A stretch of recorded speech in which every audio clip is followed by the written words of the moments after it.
हम NUS class 12th Hindi subject की और मेन टॉपिक है हमारा प्रतिवेदन और प्रारूपण किसे कहते हैं। आज दोस्त मैं एग्जांपल के साथ आपको बताने वाला हूं, तो वीडियो को अंत तक देखना। इससे पहले हम बात करते हैं सबसे पहले प्रतिवेदन किसे लिखते हैं और यानी कि अगर आपके एग्जाम्स में आता है तो आप इसको कैसे सोल्व करोगे।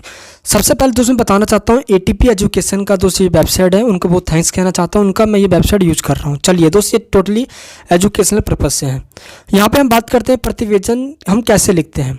सबसे पहले प्रतिवेदन के बारे में आपको पता होना चाहिए। यहाँ पर मैं आपको बताना चाहता हूँ दोस्त, प्रतिवेदन का मतलब सिंपल रिपोर्ट होता है। जैसे कि हम इंग्लिश में जब कोई रिपोर्ट लिखते हैं तो हम बीती हुई कोई भी इंसिडेंट को बताते हैं। जैसे कि मान लो कोई एक ऑफिस है या कोई बैंक है या कोई भी एक फैक्ट्री है, उसके अंदर दोस्त मान लो आग लग गई। आग लगने के बाद 1-2 घंटे बाद जब रिपोर्ट लिखी जा रही है तो क्या क्या घटना घटा, वहाँ पे क्या क्या नुकसान हुआ, कितने लोग मारे गए, कब वहाँ पे दोस्त एम्बुलेंस वगैरह कौन सी कब गाड़ियाँ, यानी कि अगर एक हम देखें घटना अपने अंदर दोस्त थोड़ा सा एक इमेजिनेशन कर रहे हैं तो ये एक इसी सब को देखते हुए एक रिपोर्ट तैयार की जाती है। यहाँ पे बस पहले आपको ये पता होना चाहिए कि रिपोर्ट का मतलब होता क्या है, देन आपको मैं इसका एक फॉर्मेट दिखाऊंगा, ठीक है।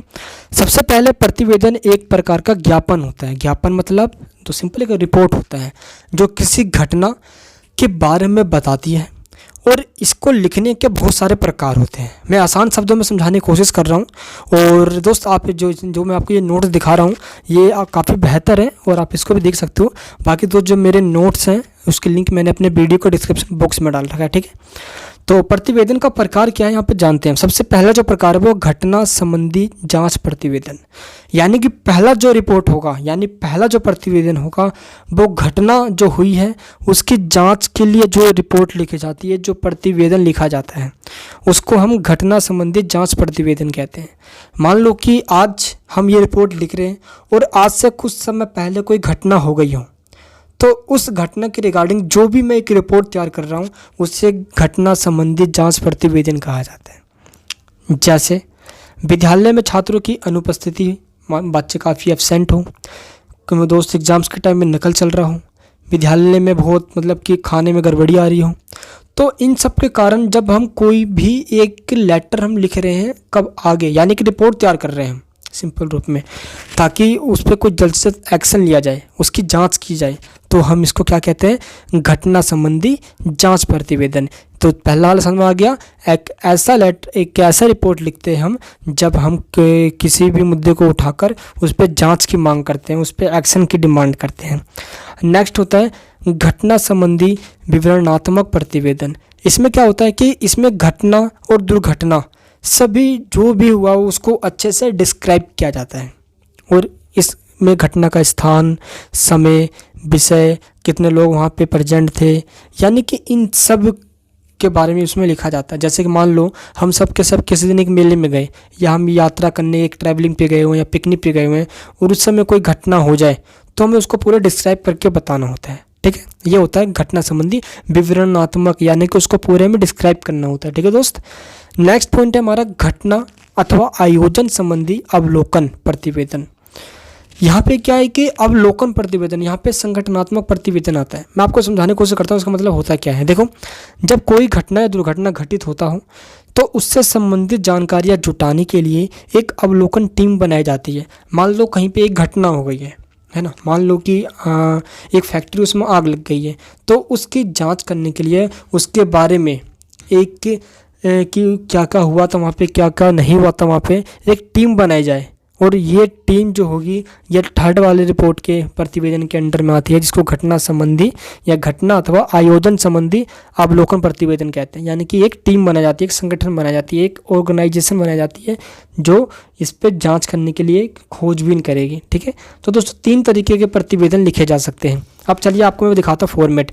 पहला वाला फॉर्मेट, अगर आप पहले वाले टाइप में लिख रहे हो घटना संबंधी जांच प्रतिवेदन आप लिख रहे हो यहाँ पे, तो प्रतिवेदन के हेडिंग के बाद आपको यहाँ पे दिनांक लिखना होता है। दिनांक का फॉर्मेट पहले दिन बताना होगा, फिर महीना, फिर वर्ष। इसके बाद आपको सबसे पहला जो पैराग्राफ है वो लिखना होता है। अब ये सबसे पैराग्राफ, इस पहले पैराग्राफ में आपको सबसे इम्पोर्टेंट कंटेंट लिखना होता है, जैसा कि जाँच के लिए गठित समिति जो बनाई गई है उसके बारे में बताओ, सदस्यों की संख्या बताओ। ये टोटल आपको अपने आप में एज्यूम करना है ना, ये कहीं आपको कोई दिया हुआ नहीं है, या कोई भी घटना सच में हुआ उसके बारे में बताना है आपको। बस आपको एक टेस्ट, एक जैसे कहते हैं ना कि आपको एक एज्यूम करके उसमें लिखना है कि जाँच के लिए एक समिति बनाएगी। अब मैं आपको दिखाऊँगा एक एज इट इज़, मैं आपको एक सेम लाइन दे दूँगा जो आप सेम इसको रट लेना, ठीक है दोस्त। एंड नेक्स्ट पॉइंट जो है प्रतिवेदन का उद्देश्य, कि इस प्रतिवेदन को जो आप लिख रहे हो ये रिपोर्ट, इसका उद्देश्य क्या है, और जांच संबंधी कोई कार्रवाई की गई है, और बैठक अब तक कितनी कर ली गई है ना, एंड कितने लोग इसमें शामिल किए गए, ये सब बताना होता है। एंड जब सेकंड पैराग्राफ आता है उसके अंदर जो कार्रवाई की गई है उसके बारे में बताना होता है, ठीक है। एंड एट लास्ट जो सेकंड लास्ट है आपका, इसमें आपको निष्कर्ष देना होता है जो समिति ने बताया है, और सबसे लास्ट पैराग्राफ के अंदर, यानी 4 पैराग्राफ बनाना होता है, ठीक है। और 4th पैराग्राफ के अंदर आपको अपनी सलाह देनी होती है, सजेशन देना होता है, और यहाँ पे आपको सिग्नेचर करना होता है जिसने ये प्रतिवेदन लिखा है। अब यहाँ पे मैं आपको सॉल्व दे देता हूँ, आप ध्यान रखिए, बस जैसा बता रहा वैसा समझे, ठीक है। देखो सबसे पहले प्रतिवेदन लिख दिया, अब ऐसे स्टार्ट करना होगा इसको पहले। अब यहाँ पे आप डेट डाल देना है, बट यहाँ पे क्या है देखो, श्रीमान, अब जो बंदे का नाम है ABC, जो भी उसका नाम होगा, श्रीमान, जैसे कि मान लो नाम है उसका मनीष वर्मा नाम है, तो श्रीमान मनीष वर्मा, और जो C है यानी कि समिति का नाम की अध्यक्षता में जांच समिति, और ये हो गया। अब जी इसके बाद आपको लिखना है सब्जेक्ट, ठीक है, जो मैटर है आपका, मान लो कौन सी घटना है, आग से संबंधित घटना है, या चोरी से संबंधित घटना है, दुर्घटना है, जो हम सब्जेक्ट लिखते हैं दोस्त, इसी सब्जेक्ट को हमें यहाँ पे हेडिंग में डालना होगा। उसके बाद के लिए गठित की गई थी, ठीक है, पहली लाइन यहाँ तक हो गया।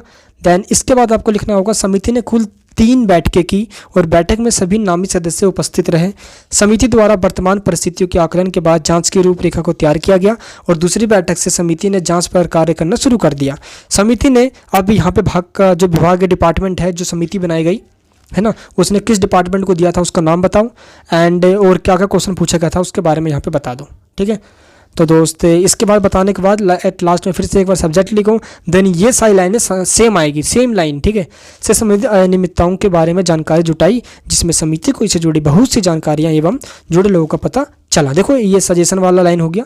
तो इस तरीके से आपको पूरा लिखना होता है, पहला वाला कंटेंट वाला लाइन।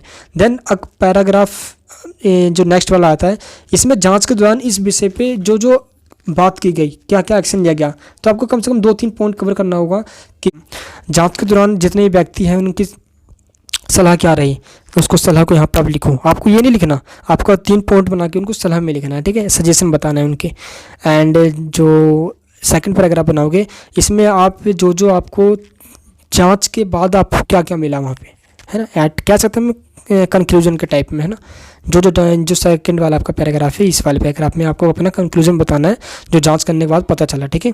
एंड जो थर्ड पैराग्राफ आएगा यहाँ पे आपका अपनी समिति अपनी अंतिम प्रतिवेदन प्रस्तुत कर रहे हैं और जांच के लिए उसको क्या कहेगी दोस्त, डिमांड करेगी। देन आपके यहाँ पे लास्ट में सिग्नेचर। तो इस तरीके से पहला वाला प्रतिवेदन आपका कंप्लीट होता है।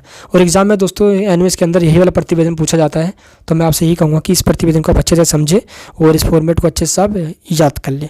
नेक्स्ट, विवरणात्मक प्रतिवेदन का प्रारूप। देखो विवरणात्मक है, पहले आपको सिंपल हेडिंग आता है ऊपर, देन यहाँ पे आपका प्रतिवेदक का नाम आएगा जो लिख रहा है।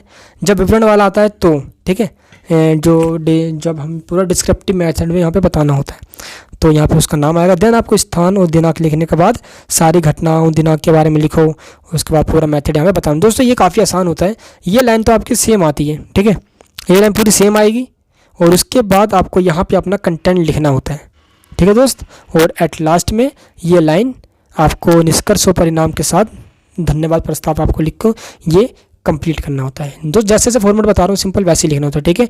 एंड इस तरीके से दोस्त आपका जो इंपॉर्टेंट है उसमें दोस्त मैंने बता दिया है, इसके सिवा आपको कुछ भी नहीं करना है, उसके अंदर सिर्फ इतना ही आता है, ठीक है। एंड चलिए दोस्त अब मैं आपको बताता हूँ प्रारूपण। नोट्स उसमें मैंने बहुत आसान से बताया हुआ है, यहाँ पे आपको वीडियोस में समझा देता हूँ कि कैसे आप इसको लिखोगे। सबसे पहले बात करते हैं हम कि प्रारूपण का मतलब होता क्या है। देखो प्रारूपण का अर्थ है किसी भी पत्र के उत्तर जो है ना दोस्तों, जिसका भी मान लो हम कोई जो पत्र लिख रहे हैं उसका जो उत्तर है वो कच्चे रूप में तैयार किया गया हो। जैसे मैं एक और शब्द में बताता हूँ आपको, जैसे जब किसी भी कार्यालय में किसी भी ऑफिस में जब कोई भी पत्र किसी भी अधिकारी को लिखा जाता है या उसको भेजा जाता है तो उस पर उच्च अधिकारी जैसे कि दोस्तों ने आपने एग्जाम्पल दिया ना कि जब मैंने कोई एक लेटर लिखा तो पहले सीएम से पहले उसके पीए ने देखा, तो जब तक ये सीएम ना देख ले इससे पहले ये लेटर प्रारूपण या मसौदा कहलाता है। ठीक है दोस्त, यानी कि मैं एग्जांपल देता हूँ, जब कोई भी पार्लियामेंट के अंदर जब कोई बिल पेश होता है तो वो बिल कहलाता है। ठीक है, जब तक वो कानून नहीं बन जाए। और जब दोनों पार्लियामेंट के अंदर लोकसभा और राज्यसभा पास कर देती है और प्रेसिडेंट दोस्त जब इस पर सिग्नेचर कर देता है तब वो क्या हो जाता है दोस्त, तब वो लॉ बन जाता है। ठीक है, यानी कि लॉ बनने से पहले वो बिल रहता है। इसलिए जब तक उस लेटर पे सीएम की सहमति ना मिल जा हो, सीएम ने उसको ना देखा हो, तो उसको देखने से पहले वो लेटर एक क्या प्रारूपण कहलाता है। सिंपल है दोस्त, मैं यहाँ पे एग्जांपल दे रहा हूँ, आप समझ सकते हो, है ना। अब इसके बाद दो यहाँ पे आपको विशेषता पूछी जाएगी एग्जाम के अंदर। पहली विशेषता क्या है इसकी, प्रारूपण तैयार करते समय जो समाचार पत्र है इसके विभिन्न रूपों को जानकारी जुटानी पड़ती है। ठीक है, कि हम ये लेटर लिख रहे हैं तो यही सोर्स पे लिख रहे हैं, तो प्रारूपण तैयार करते समय जो समाचार है उससे अलग अलग जानकारी की आवश्यकता होती है। ठीक है, ताकि उसको हम लिख पाए ठीक तरीके से। नेक्स्ट पे इसका जो पॉइंट होगा वो होगा प्रारूप तैयार करते समय क्रमबद्ध ढंग से। क्रमबद्ध मतलब होता है सेक्वेंस से, फर्स्ट फिर सेकंड फिर थर्ड फिर फोर्थ, यानी कि लाइन से लिखना। विचारों को संक्षिप्त रूप में, संक्षिप्त मतलब होता है ब्रीफ में, बहुत कम शब्दों में पूरी बातें कह देना। और दोस्तों सार यहाँ पे नहीं, संदर्भ रहित मतलब होता है कि ऐसा नहीं है कि दोस्त उसको मतलब कि हम थोड़ा ना कंफ्यूज कर दे, पढ़ने वाले को पेचीदा कर दे। हम उसमें जो भी देंगे उसको फैक्ट के साथ लिखना होता है। तो दोस्त ये दोनों पॉइंट है इसकी विशेषता। आई होप कि दोस्त आपको समझ में आया होगा। जो इस पूरी हिंदी की पूरी क्लास 12th की पूरी जो हिंदी है, पूरे चैप्टर वाइज ग्रामर वाइज दोस्त इसके नोट्स आ चुके हैं। चाहते हो तो आप इसको ले सकते हो, लिंक मैंने डिस्क्रिप्शन बॉक्स में दे रखा है। तो चलिए मेरे दोस्त, ऐसे वीडियो के चैनल को सब्सक्राइब करके अपने और दोस्तों पर शेयर करना। मिलते हैं नेक्स्ट वीडियो में एक और धमाकेदार टॉपिक के साथ। जब तक बने रहे मनीष वर्मा के साथ। जय हिंद, जय भारत।